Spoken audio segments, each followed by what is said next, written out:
Este podcast se presenta con el apoyo del Grupo Tecnoglass, el poder de la calidad. Diseñamos, fabricamos y comercializamos vidrios, ventanas y fachadas de calidad mundial. Más información en www.tecnoglass.com.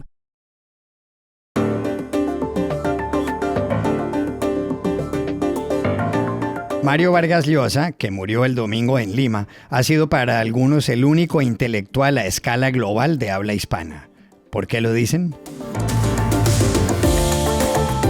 En el Ecuador, Daniel Noboa le ganó el domingo a Luisa González por más de 1 millón de votos. ¿Cómo se explica semejante ventaja? En París y Bilbao acaban de inaugurar grandes exposiciones con fuerte presencia de arte latinoamericano. ¿En qué consisten? Hola, bienvenidos a Y esto no es todo, el podcast del Georgetown Americas Institute de la Universidad de Georgetown en Washington, D.C. Soy Juan Carlos Iragorri, desde Madrid. Soy Paz Rodríguez Niel, desde Buenos Aires. Soy Jorge Espinosa y estoy en Bogotá. Es martes 15 de abril y esto es todo lo que usted debería saber hoy.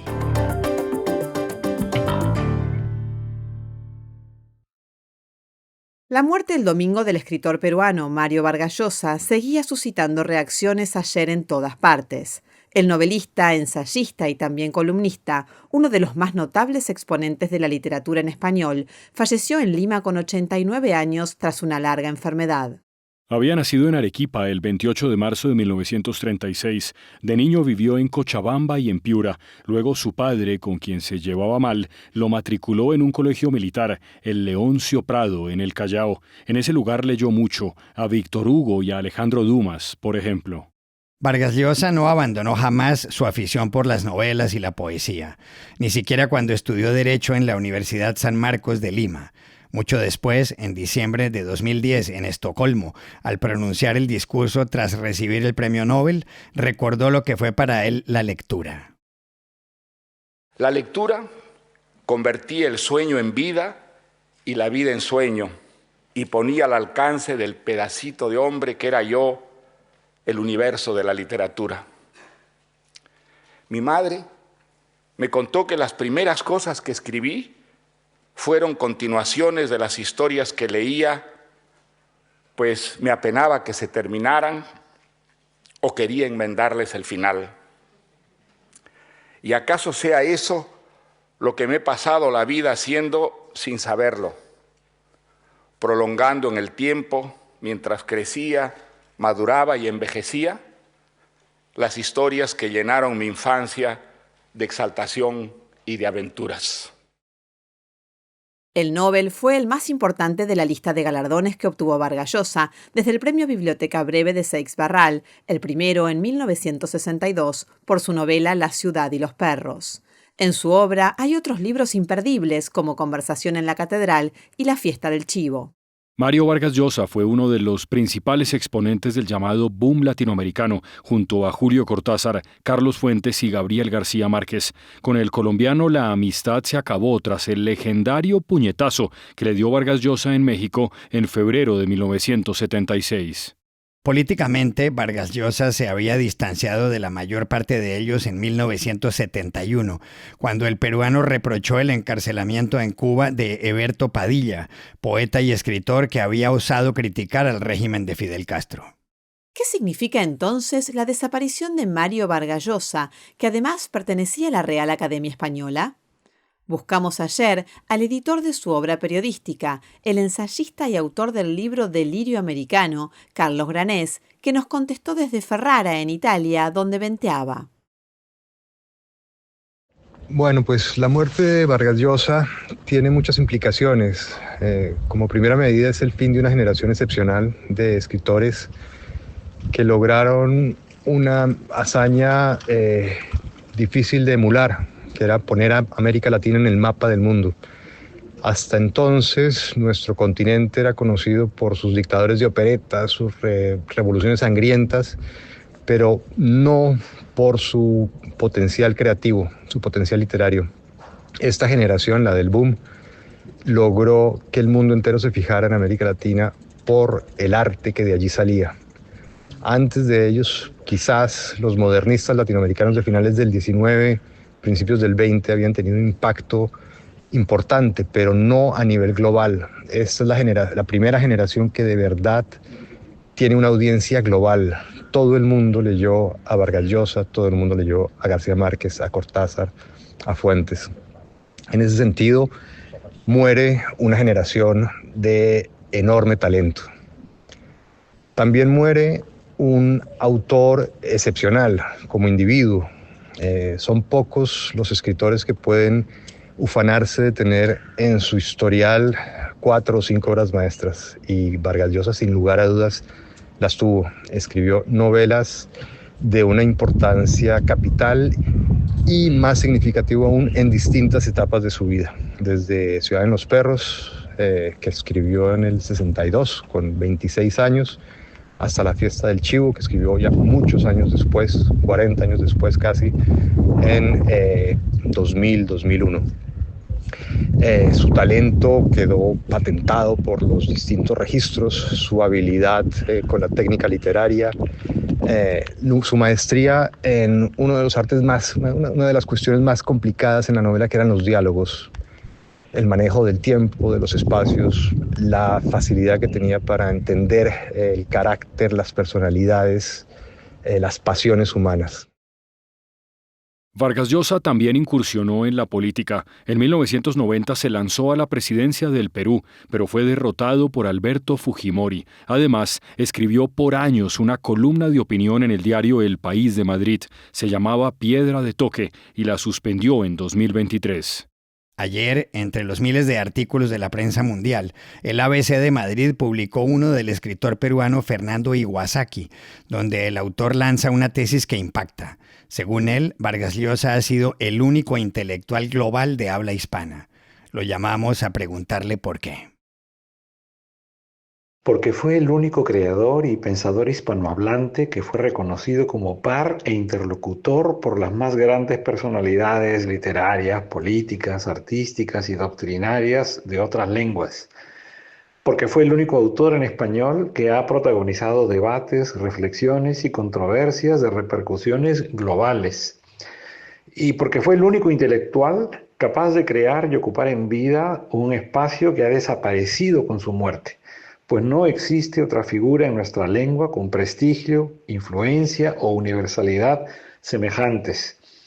No estoy hablando de literatura, Juan Carlos, sino de renombre y admiración, pues antes de recibir el Nobel en 2010, Vargas Llosa ya había sido investido doctor honoris causa por 47 universidades de todo el planeta, entre las que estaba Yale, Harvard, Oxford, la Sorbonne, la Humboldt, etc. Hablo de autoridad y predicamento, pues antes de ser académico de Francia, ya era el único autor vivo publicado en la colección de la Pléiade de la editorial Gallimard. Hablo de compromiso y de esencia, porque Vargas Llosa fue el primero de todos nuestros intelectuales que recusó por igual a dictadores de todos los signos e ideologías, como Fidel Castro, Pinochet, Hugo Chávez, Franco, Daniel Ortega, Videla, etc.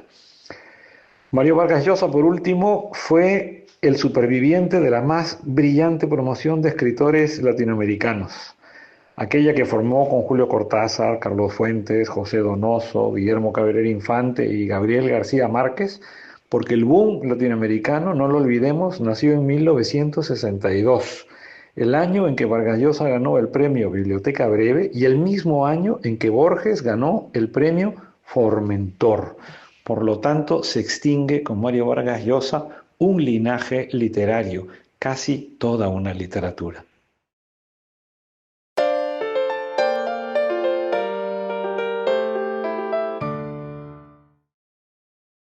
En las elecciones del domingo en el Ecuador hubo un ganador claro, Daniel Noboa. El candidato de Acción Democrática Nacional, ADN, logró el 55,6% de los votos, con lo cual derrotó ampliamente a Luisa González del Partido Revolución Ciudadana, fundado por el expresidente Rafael Correa.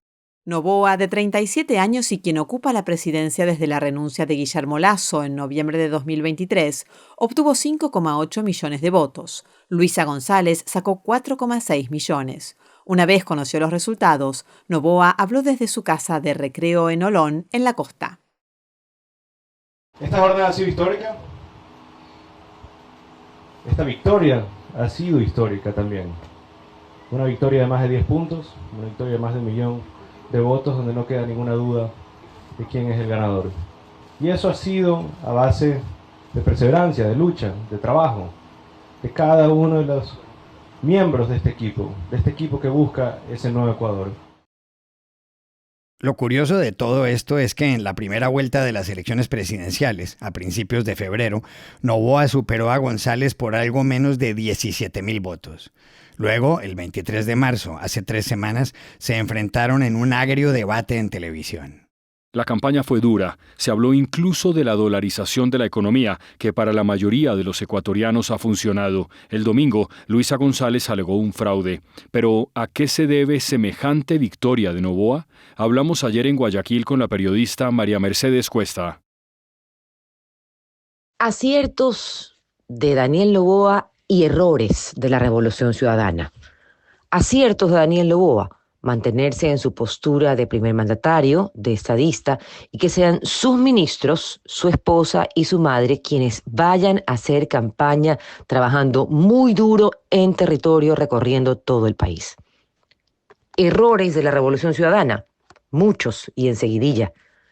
Luisa sale en el debate como una candidata muy agresiva y luego, post-debate, continúa con la misma postura. Voceros de la Revolución Ciudadana en entrevistas hablando de los ecuadólares, lo cual generó terror en la ciudadanía. Correa luego sale en un programa en Russia Today entrevistando a Ricardo Patiño, hablando también muy mal de Estados Unidos y de los dólares. Vuelven a sembrar pánico. Luego sale un video de un momento en la campaña en el que Luisa, en algún lugar del país, habla de los grupos de paz que quiere instaurar en cada barrio del Ecuador para garantizar la seguridad, lo cual obviamente nos recuerda a los comités de defensa de la Revolución de Cuba, a estos grupos de Rusia, de Alemania, de Nicaragua, de Venezuela. Eso realmente nos preocupó muchísimo, o le preocupó muchísimo a la gente que no era correísta, que había votado por Luisa en la primera vuelta. Finalmente, los audios de la Liga Azul, los audios que filtra la Fiscalía, audios periciados, en donde Augusto Verduga, uno de los miembros del Consejo de Participación Ciudadana y Control Social, adeptos a Rafael Correa o cercanos a Rafael Correa, hablaba justamente de que primero quería ser candidato él a la presidencia y segundo, de cómo no habían podido tomarse la Contraloría General del Estado. Creo que ahí están los resultados, por eso la diferencia.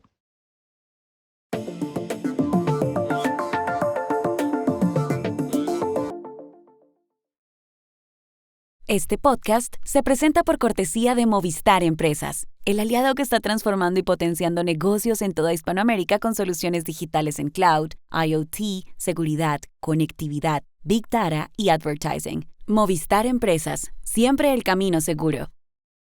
Y este podcast se realiza con el apoyo de Progreso, compañía líder en soluciones innovadoras en construcción, agro y energía. Impulsamos el desarrollo sostenible en América Latina. Más información en www.progreso.com. La presencia del arte de América Latina es cada vez mayor en todo el mundo. De Nueva York a Roma y de Chicago a Berlín se percibe un interés creciente por los artistas de la región. Cada año hay eventos internacionales como la Feria de Arte Contemporáneo de Madrid, Arco, o como Art Basel en Miami Beach, donde se exhiben obras sobresalientes. Un caso similar fue el de la última Bienal de Arte de Venecia, en Italia, pero no solo eso. Ahora mismo, otros 2 países acogen obras importantes de artistas de América Latina. ¿En qué consisten estas muestras? Para saberlo, llamamos ayer a Buenos Aires a Florencia Malbrán, especialista en arte latinoamericano y profesora de la New York University, NYU. Te cuento, Juan Carlos, en las últimas semanas, en efecto, sí, inauguraron 2 exposiciones con fuerte presencia del arte latinoamericano que proyectan a Latinoamérica al mundo. Una es en el Centro Pompidou en París, París Noir se titula, es el plato fuerte de la temporada, París negro, circulaciones artísticas y luchas anticoloniales, con una destacada presencia de artistas caribeños, en especial los cubanos Wilfredo Lam y Agustín Cárdenas. La exposición innova porque propone a París como un centro de experimentación, de encuentro, en donde artistas que provenían de otros puntos de Europa, pero también artistas latinoamericanos y del Caribe y artistas de Estados Unidos, se reunían para intercambiar ideas en torno al pensamiento anticolonial. De Lam, quien pasó largos años en París, hay una obra increíble, una pintura de 1950 que se titula Umbral. Uno ve pintados 3 rombos, 3 figuras geométricas, que podrían ser también 3 dioses de la santería, esta religión tan común en La Habana de raíz africana. Si esto fuera así, el umbral que pinta Lam es un entrelugar entre el mundo europeo geométrico, entre el mundo de la diáspora africana y el mundo latinoamericano. Lam, en un planeta tan fragmentado, propone en su pintura encuentros, intercambios, y eso es lo que hace toda la exhibición, proponer diálogos además de afirmar la presencia negra. La otra exposición es en el Museo Guggenheim de Bilbao y está dedicada a Tarsila do Amaral, gran artista brasileña que se dedicó justamente a inicios del siglo XX a pintar, a buscar formas nuevas para retratar al Brasil más popular, al Brasil de la Semana Santa, al Brasil del Carnaval. Y lo hizo con colores sensuales que cautivan al público. Hay, sin embargo, una ausencia en esta exposición. El público no podrá encontrar a Vaporú, la pintura de Tarsila que es considerada una suerte de Mona Lisa latinoamericana. Y es porque está en exposición permanente en el Museo de Arte Latinoamericano de Buenos Aires, en donde es un imán para los visitantes, un showstopper. Y estas son otras cosas que usted también debería saber hoy. La Universidad de Harvard, la más antigua y la más rica de Estados Unidos, se negó ayer a cumplir las exigencias del presidente Donald Trump, con lo cual podría perder $260 millones en contratos y más de 8.000 millones en subvenciones del gobierno federal. El presidente de la institución, Alan Garber, dijo en una carta abierta que la universidad no permitirá, por ejemplo, que voces ajenas al centro docente revisen los planes de estudios. Es algo inconstitucional, subrayó. El presidente de El Salvador, Nayib Bukele, dijo ayer que no contempla devolver a Estados Unidos a Kilmar Ábrego García, salvadoreño residente en el estado de Maryland, deportado equivocadamente por las autoridades estadounidenses. Bukele habló en la oficina oval de la Casa Blanca, donde fue recibido por el presidente Donald Trump, y señaló que no puede meter a un terrorista ilegalmente a Estados Unidos. En Washington, la Corte Suprema ha dicho que la Casa Blanca debe facilitar el retorno de Ábrego. La primera misión espacial de solo mujeres, desde la que llevó a cabo la rusa Valentina Tereshkova en 1963, se cumplió ayer en un vuelo de menos de 11 minutos. El cohete de la empresa Blue Origin de Jeff Bezos despegó de Texas y se elevó a más de 100 kilómetros. La tripulación estaba compuesta por su prometida, Laureen Sánchez, la periodista de CBS Gayle King, la productora Carrie Ann Flynn, la cantante Katy Perry, la científica Amanda Nguyen y la ingeniera aeroespacial Aisha Bowe. Y aquí termina Y esto no es todo, donde siempre habrá más. En la producción estuvo John F. Burnett. Pueden suscribirse a este podcast en nuestro sitio web y esto no es todo.georgetown.edu, seguirnos en nuestras cuentas de X y de Instagram, @y esto no es todo, y buscarnos en nuestro canal de YouTube. Gracias por oírnos. Chao. Hasta la próxima.